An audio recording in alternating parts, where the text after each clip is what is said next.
Mary J. Blige, Christina Milian, Tyra Banks, Halle Berry, Beyonce. Okay, black people can be beautiful, but their hair still isn't accepted, not even in this hair magazine. We're biologically predisposed as black people to have tight, call them what you will, naps, curls. That's something in our biological makeup that makes us black, that makes us Nubian. And we press it out, we perm it out. Oprah would be revealed as a saint when she dies. When's the last time anyone saw her own hair?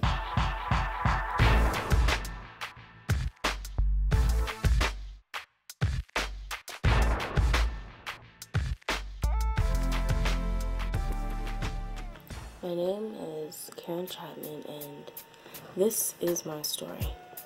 I knew that I wanted to shave it. Me cutting off my hair like this was the beginning of change. Personally, I wanted to detach myself from my hair. The truth is, I never felt comfortable in my natural hair.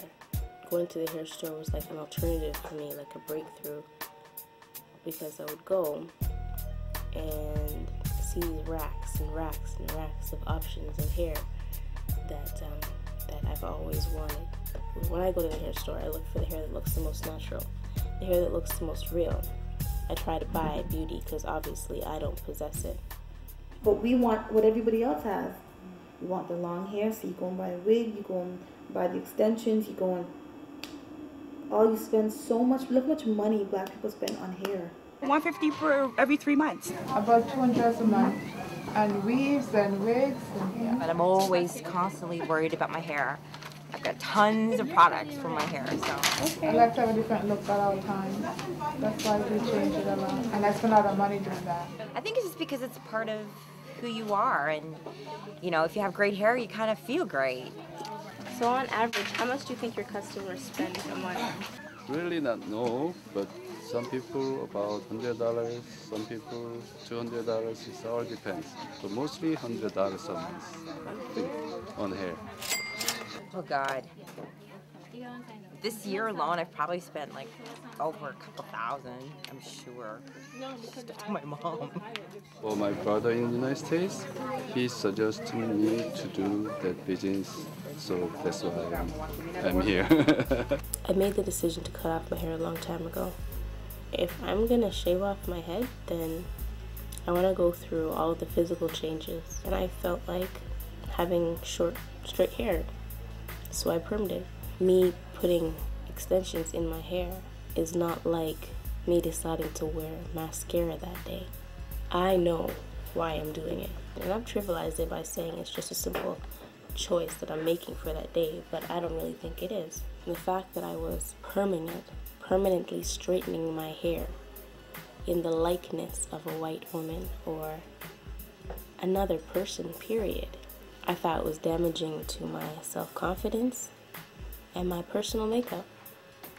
Is me perming my hair any different from an Oriental woman getting that surgery to widen their eyes? I think it's the same thing.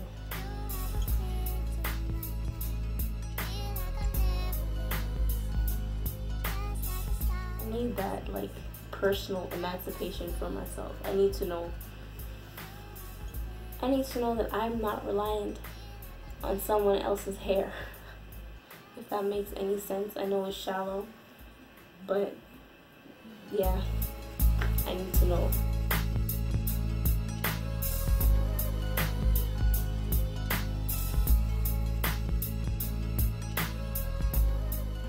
The whole thing with hair and black women is a really contradictory one, because I truly think that people should be allowed to experiment, play, and to see the ways in which we fashion our bodies as something that doesn't have to be always so serious. On the other hand, we know that there's a very particular history that tells black women that some of the main features about their bodies are not attractive and beautiful, and therefore they have to change them, adapt them to make them fit what basically are European standards of beauty. So how do you negotiate between those two things, right? People being able to play and people buying into a set of beauty standards that are not necessarily the best way to represent themselves. One of my dreaded trips to the hair store. This little black girl standing there. She's talking to her mom. I turn over to this reason voice, Mommy, Mommy, can I have this hair? Can I have that hair? I turn around. This little girl had on a ponytail. Okay, her hair just looked back and a big curly ponytail at the back. Now her hair was dark brown and the ponytail was like a blonde in color. Oh shucks. How old was she? The kid was more than 5 years old. When I was a kid, I wanted to have bangs like all the little white girls, and I'd go to school and I'd cut this part of my hair and come home. And I'd tell my mom, I'm like, I don't know how that keeps happening. So I had like a tuft of hair like right here. Those were my bangs. Hair has always been a thing, you know.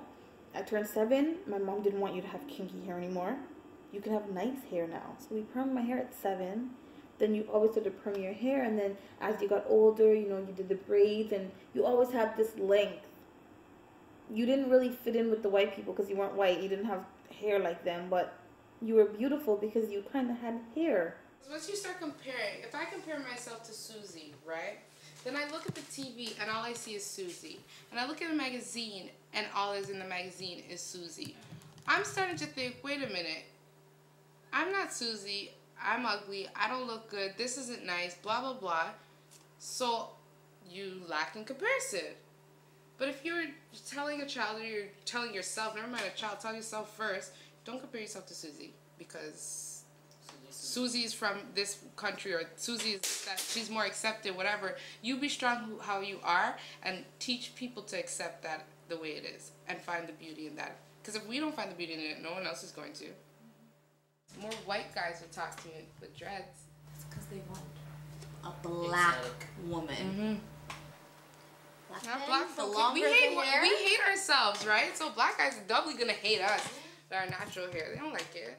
Everybody has to have that certain look, and if they don't have that look, they're not considered to be a star, you know, a glamorous long hair star. It's their interpretation of star, and that's what they're doing. That's what they get paid to do. You know what I mean? So to look like white people. Can't say it out loud. They have that embedded in them. Okay, you have to look glamorous, and I guess Hollywood's interpretation of glamorous is long hair, fake eyes, long nails, fake nails. You know what I mean? Shiny clothes. So they're just going with what they have to go with to get paid. I think you only have to look at Hollywood. Just look at the women who are cast as leading women when they're opposite black men. A lot of them, it's just like the little drop of black blood in them, and you're kind of going, what is she? What is she? The exotic type. When we are casting attractive, hot women, I find myself going through the books and going, oh, she's pretty, let's get her. And 9 out of 10 the women who I'm looking at are light-skinned with long hair, and I have to check myself and go, hold up. That's how deep it goes. Yeah, and that's how deep it goes. And this is someone who, quote unquote, is conscious.